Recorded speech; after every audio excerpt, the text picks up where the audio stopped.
श्री स्वामी समर्थ. नमस्कार मित्रांनो. स्वयंपाक केल्यानंतर स्वयंपाकघरात गॅस स्टोव्ह धुणाऱ्या महिलेने लक्षपूर्वक ऐकावे, नाहीतर ही तुमची छोटीशी चूक आहे. तुमच्या घरातील एखाद्या व्यक्तीचा जीव सुद्धा जाऊ शकतो. ही काही छोटी गोष्ट नाही. याचे रहस्य जाणून तुम्ही आश्चर्यचकित व्हाल. भक्तांनो, तुम्ही अनेकदा पाहिलं असेल की आपल्या घरात जेव्हा महिला स्वयंपाकघरातच अन्न शिजवतात तेव्हा काम संपताच त्या लगेच गॅस स्टोव्ह धुण्यास सुरुवात करतात. पण तुम्ही कधी विचार केला आहे का की शास्त्रानुसार हे योग्य आहे की नाही? आज आपण या गोष्टीवर चर्चा करूया. पहा मित्रांनो, आपल्या हिंदू सनातन धर्मातील गरुड पुराणाचा मजकूर हा एका सामान्य मजकूर नाही. यामध्ये आपल्या जीवनाशी संबंधित प्रत्येक लहान मोठी गोष्ट, अगदी आपल्या दैनंदिन कामांचेही तपशीलवार वर्णन केले आहे. ते घरातील प्रत्येक कोपरा, प्रत्येक वस्तू देखील सांगते. चुलीचीही आपल्याला सुख, शांती आणि समृद्धी खोलवर परिणाम करतात असं म्हणता येते. स्वयंपाकघर हे घरातील सर्वात पवित्र स्थान मानले जाते आणि त्या स्वयंपाकघराचे हृदय म्हणजे चुली. हे ते ठिकाण आहे जिथे अन्न शिजवलं जाते आणि शास्त्र असे म्हणतं की अन्न म्हणजे जीवन. विचार करा, जर जीवन नसेल तर जीवनाचा अर्थ काय? म्हणूनच गरुड पुराणात यत्र अन्नम तम तत्र लक्ष्मी असे म्हटले आहे. म्हणजे जिथे अन्नाचा आदर केला जातो तिथे माता लक्ष्मी वास करते. भक्तांनो, हा चुली केवळ अन्न शिजवण्याचे साधन नाही, तर त्याला घराचा अग्निकुंड असे म्हटले जाते, जिथे अग्निदेव राहतात आणि देवांचा आशीर्वाद वाहतात. म्हणून त्यांची काळजी, स्वच्छता आणि पवित्रता आपल्या घराच्या शुद्ध समृद्धीशी आणि आपल्या घराच्या प्रगतीशी, आरोग्याशी आणि मानसिक शांतीशी थेट संबंधित असते. आता प्रश्न असा उद्भवतो की स्वयंपाक केल्यानंतर लगेच चुली धुवाव्या की नाही? कोणत्या दिवशी ते स्वच्छ करावे आणि कोणत्या पद्धतीचा अवलंब करून आपण चुली नेहमी स्वच्छ ठेवू शकतो? आपण या सर्व गोष्टींबद्दल सविस्तरपणे बोलून घेऊया, जेणेकरून तुम्हालाही समजेल की स्वयंपाकघरातील हा छोटासा कोपरा तुमच्या संपूर्ण घराच्या नशिबावर कसा परिणाम करतो. भक्तांनो, चुली फक्त एक सामान्य भांडी किंवा उपकरणे नाही, तर ती घराची पवित्र जागा आहे. तिथे अन्न शिजवलं जातं आणि संपूर्ण कुटुंबाचे पोषण होत असतं. ही अशी जागा आहे जिथे घराची भाकरी बनली जाते आणि घराची भाकरी घरातील प्रत्येक सदस्यांच्या मनावर, शरीरावर, नशिबावर आणि थेट त्यांच्या आरोग्यावर परिणाम करते. जर चुली स्वच्छ आणि शुद्ध असेल तर घरात देवी लक्ष्मीचा कायम वास होतो. परंतु जर ती घाणेरडी, तुटलेली किंवा काळी पडलेली असेल तर अन्नाच्या शुद्धतेमुळे आजारपण, दुःख, पैशाचा अभाव आणि दुःख घरात प्रवेश करतं. गरुड पुराणात हे स्पष्टपणे लिहिलेले आहे आणि कदाचित अनेक महिलांना आजपर्यंत हे माहीत नसेल की ते गॅस स्टोव्ह असो किंवा चुली, पारंपरिक मातीचा स्टोव्ह असो किंवा दुसरंही काही, दोन्ही थेट देवसाशी संबंध ठेवतात. वेदामध्ये अग्निदेवाला देवांची मुख्य म्हटलं जातं, कारण तो यज्ञाद्वारे देवांना अन्न अर्पण करतो. म्हणूनच स्टोव्हला घराचा यज्ञकुंड देखील मानलं जातं. भक्तांनो, विचार करा, जुन्या काळात जेव्हा जेव्हा देवांना अन्न अर्पण केले जात असे तेव्हा ते फक्त अग्नीत अर्पण केले जात असे. आजही जेव्हा आपण मंदिरामध्ये प्रसाद अर्पण करतो तेव्हा ते अग्नीत नैवेद्याच्या स्वरूपात अर्पण केले जाते. त्याप्रमाणे प्रत्येक वेळी जेव्हा आपण एखादी गोष्ट स्टोव्ह पेटवतो तेव्हा ती नकळत यज्ञ सुरू करते. हे केवळ अन्न शिजवण्याचे काम नाही, तर एक पवित्र कृत्य आहे जे संपूर्ण घरातील शुभ ऊर्जा पसरवते. गरुड पुराण आणि धर्मशास्त्र दोन्हीमध्ये स्त्री चुलीचे नाते खूप खोल आहे असले म्हटले जाते. पण का? कारण स्वयंपाकघराला स्त्रीचे दुसरे घर म्हटले जाते आणि तिथे ठेवलेली चुली हा तिचा सर्वात जवळचा साथीदार असतो. हा चुली स्त्रियांचे नशीब, आनंद, आरोग्य आणि आदराशी जोडलेला आहे. शास्त्रामध्ये असेही म्हटले आहे की चुलीचा स्त्रीच्या जीवनातील आजार, त्रास, दारिद्र्य, वास्तुदोष, पितृदोष यांचा परिणाम होतो. म्हणून भक्तांनो, मी तुम्हाला यापूर्वी अनेकदा सांगितले आहे की चुली कधीही घाणेरडी ठेवू नका आणि चुकूनही तुटलेली चुली वापरू नका.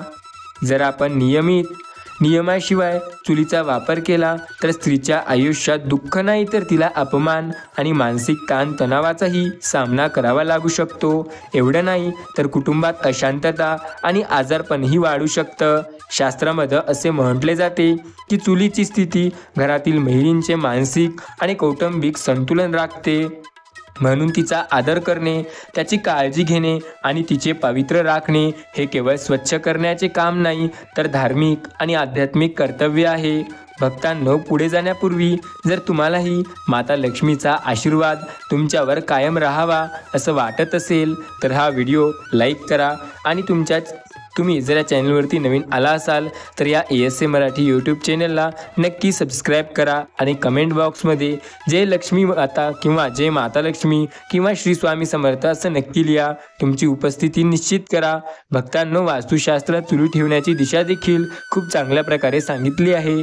घराच्या अग्निकोणात स्वयंपाकघर असावे आणि गॅस स्टोव्ह स्वयंपाकघराच्या आग्नेय कोपऱ्यात ठेवावा, कारण ते अग्निकोण मानले जाते. आणि ज्या घरात स्वयंपाकघरात अग्निकोणामध्ये स्टोव्ह किंवा चूल ठेवली जाते त्या घरात देवदेवता सदैव राहतात.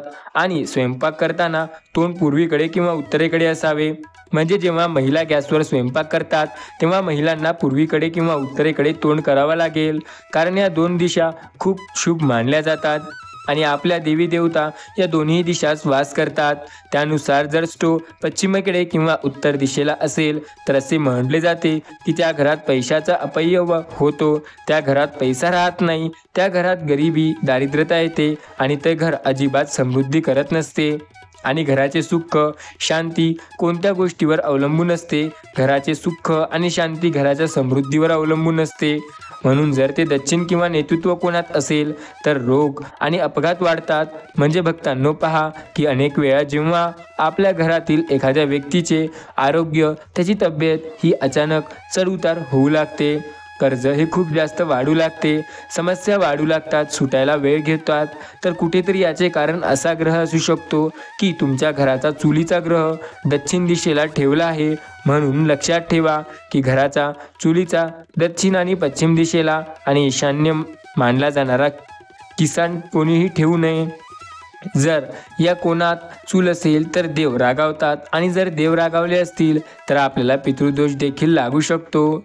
त्याप्रमाणे भक्तांनो, सांगण्यात येत आहे की ईशान्य कोपऱ्यात चुली ठेवल्याने कुटुंबात त्रास होतो, कुटुंबातील सदस्यांशी एकमेकांशी पटत नाही आणि कुटुंब तुटू लागते. यामुळे तुमच्या कुटुंबातील प्रत्येक सदस्याला मानसिक ताणतणावाचा सामना करावा लागतो. घरात अशुभ शक्तींचा प्रवेश होतो आणि जेव्हा अशुभ शक्ती, नकारात्मक शक्ती घरात प्रवेश सुरू करायला लागतात तेव्हा कुटुंब गरीब होते, कुटुंबाच्या आशा तुटू लागतात, कुटुंब उद्ध्वस्त होऊ लागते. म्हणून आपण कधी घराच्या ईशान्य कोपऱ्यात चूल ठेवू नये. महिलांना विशेषतः काळजी घ्यावी, कारण महिला त्यांचा बहुतेक वेळ स्वयंपाकघराला घालवतात. पण कधी असे घडते की काही घरामध्ये महिलांना बोलण्याचा अधिकार नसतो. म्हणून महिलांना त्यांच्या कुटुंबांमधील सदस्यांना सांगावे की गॅस स्टोव्ह कोणत्या दिशेने ठेवणे योग्य आहे आणि कोणत्या दिशेला ते चुकीचं आहे. भक्तांनो, बघा, प्रत्येक महिला स्वच्छता करते, परंतु त्यांना स्वच्छता कशी आणि केव्हा करावी हे माहिती नसते. भक्तांनो, लक्षात ठेवा की गरुड पुराणात, वास्तुशास्त्रात आणि धर्मशास्त्रानुसार आपल्याला अनेक गोष्टी पाहायला मिळतात की ज्या घराची महिला स्टोव्हला पवित्र मानून प्रेमाने आणि लक्ष देऊन काम करते त्या घरात आजार खूप कमी असतात, त्या घरात पती-पत्नीमध्ये प्रेम सदैव राहते आणि त्या घरात कधीही धन आणि धान्याची कमतरता हे त्यांना जीवनभर कधीही भासत नाही. भक्तांनो, स्वयंपाकघरातून बाहेर पडणारी सकारात्मक ऊर्जा संपूर्ण घरातील शांती पसरवते, कारण या कलियुगात स्वयंपाकघर हे सर्वात पवित्र स्थान मानले जाते. पण काही लोक अजूनही त्याच्या पवित्रतेबद्दल अनभियती आहेत, म्हणजे त्यांना अजूनही माहीत नाही.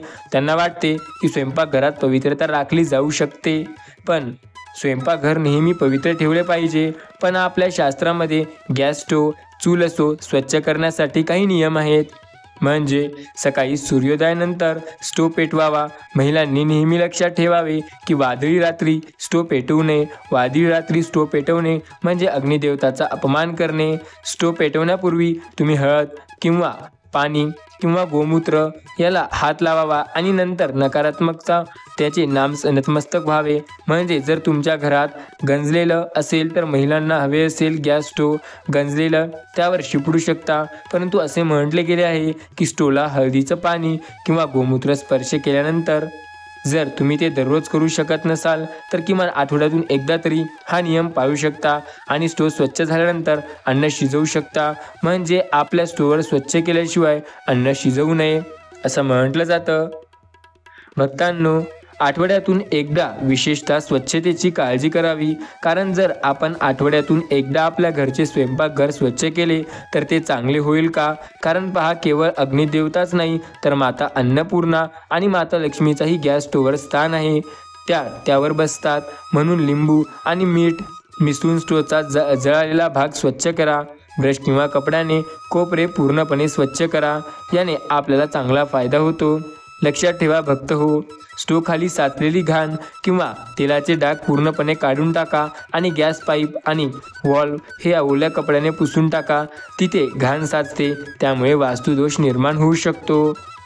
हे देखील समजून घेण्यासारखं आहे की वास्तुदोष हे आपल्याला नेहमी त्रास देतो. मोठ्या मोठ्या गोष्टी आपल्याला ज्या व्हायच्या असतात त्या होत नाहीत, तर लहान चुकामुळे या आपल्या होणं बंद होतात. आणि विशेषतः महिलांनी काय करू नये हे लक्षात ठेवले पाहिजे की आंघोळ न करता चुलीवर स्वयंपाक करणे निश्चित टाळले पाहिजे. आज महिला आधुनिक झाल्या आहेत. शहरातील मोठ्या महिला जे करतात ते म्हणजे आंघोळ न करता थेट स्वयंपाकघरात जातात, चुलीला स्पर्श करतात. काही घरात स्वयंपाकघरात जातात आणि स्वयंपाक करायला सुरुवात करतात. काही हाताने भांड्यातून पाणी पिण्यास सुरुवात करतात. हे पूर्णपणे निषिद्ध मानले जाते. पहा, ज्या महिला आंघोळ न करता स्वयंपाकघरात जातात त्यांच्या स्वयंपाकघरातील ऊर्जा अशुद्ध होते. मित्रांनो आणि महिलांनो, हे गोष्ट लक्षात ठेवा. त्यांच्या स्वयंपाकघरातील ऊर्जा हे अशुद्ध होते आणि त्यांना दोष लागतात. म्हणून जेव्हा अन्नाचा दोष तयार होतो तेव्हा स्वयंपाकघरात अन्नाची कमतरता निर्माण होते. स्वयंपाकघरातील भांडे नेहमी रिकामे असतात, त्यामुळे अन्न आणि पैसा यांचे खूप नुकसान होते. म्हणून आंघोळ न करता चुलीवर अन्न शिजवू नये. आणि अनेक महिलांना रात्री चुली घाणेरडी ठेवण्याची सवय असते. त्या रात्री अन्न शिजवतात, जेवण वगैरे झाल्यानंतर तसेच झोपतात आणि चूल घाणेरडी ठेवतात. पण तुम्ही हे विसरू नका की देवी लक्ष्मी आणि अन्नपूर्णा माता चुलीवर वास करतात.